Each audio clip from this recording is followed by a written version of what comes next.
so it's like burned in my brain. Which no relation, thank God. But like the last person that I dated was like really bad. I swore off of men solidly for like 2 years after that. So if you ever have a son, don't name him anything with a J. Up next, we've got a comedian named Jack Rife, who is also the name of the father of a person that I dated. But Jack Rife up next. Let's give it up for Jack. Woo! Alright, irony follows me everywhere I go. My son's name is John Rife, and if anybody's going to turn you away from one specific gender of people, it's going to be a Rife. Sorry about that. So anyway, guys, so I'm from Morgantown. I've lived here my entire life, while poverty or laziness, whatever you want. So I went to Morgantown High, which is how most people do it.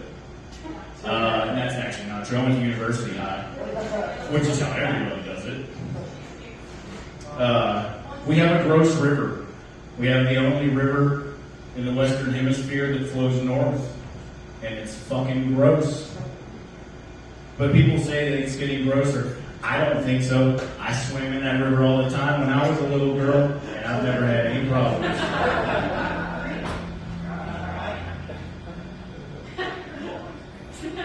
So I like to go to music festivals. Let me rephrase that. I've almost died in a field a couple of times.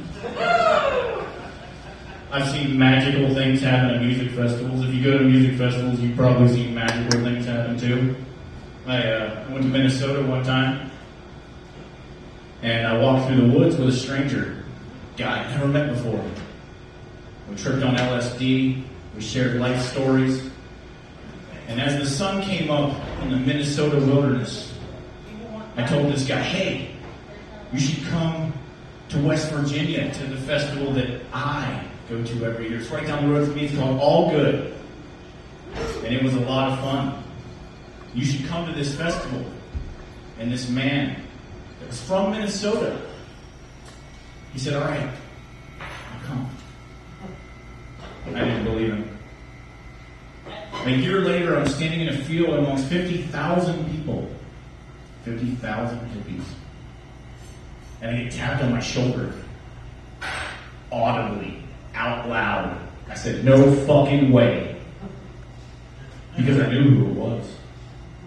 It was that guy.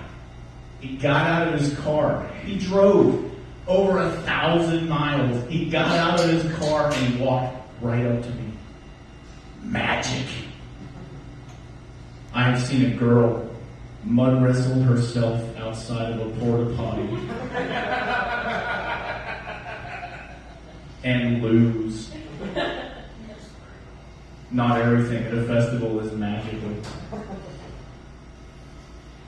So my uncle, he's a Vietnam veteran. He found out I was going to do stand-up comedy. He was like, I got some jokes for you. And I'm like, oh shit, here we go. I'm like, I'm probably not going to tell this joke, but I tell you what, I'll tell the story. Maybe the joke will be in it. He's like, all right, he grabs me, pulls me close, he goes, how many Vietnam vets does it take to screw in a light bulb? I got real nervous. I don't know. He grabs me, pulls me, and he says, you don't fucking know, you weren't fucking there. I said, all right. I'm gonna write that one down. You guys ever take any time, take a second, really look at Hulk Hogan? Really look at Hulk Hogan.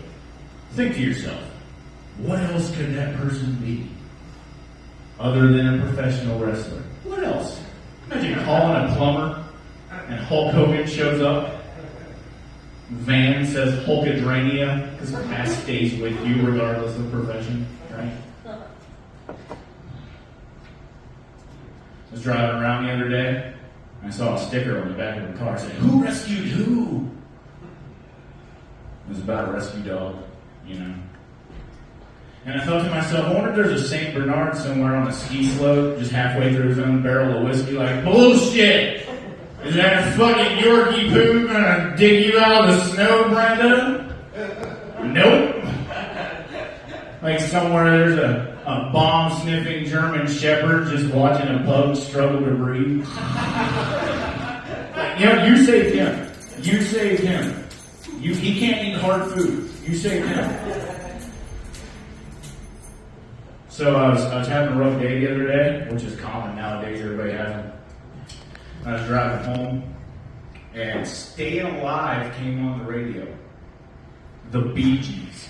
And if that doesn't make your day better, fuck you. "Staying Alive" comes on the radio. I turn it up. I start singing. Ha, ha. I'm in it. I'm halfway through the second chorus. I'm in traffic. I look over. I'm next to a funeral home. And it's packed. And I'm singing like I'm bragging. And all I could do was just turn it down real slow. I'm sorry. So I like to draw. I draw for a living. I draw things for a living. I'm not a tattoo artist though, but when I was a kid, I would draw things. And my teachers and my parents' friends would be like, "Wow, that's amazing. You should be an architect." And then they would realize who they were talking to.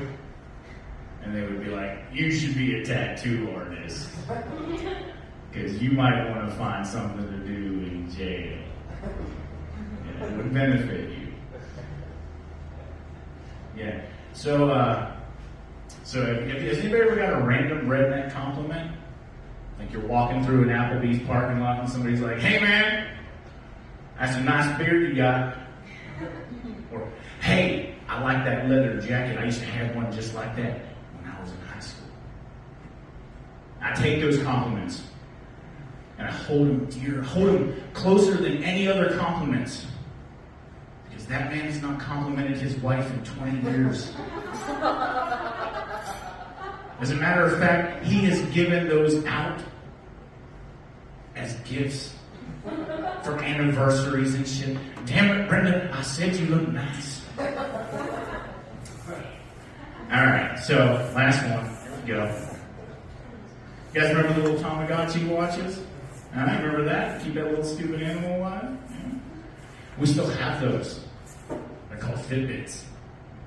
Yeah. Except now the stupid little animal that you're keeping alive is you.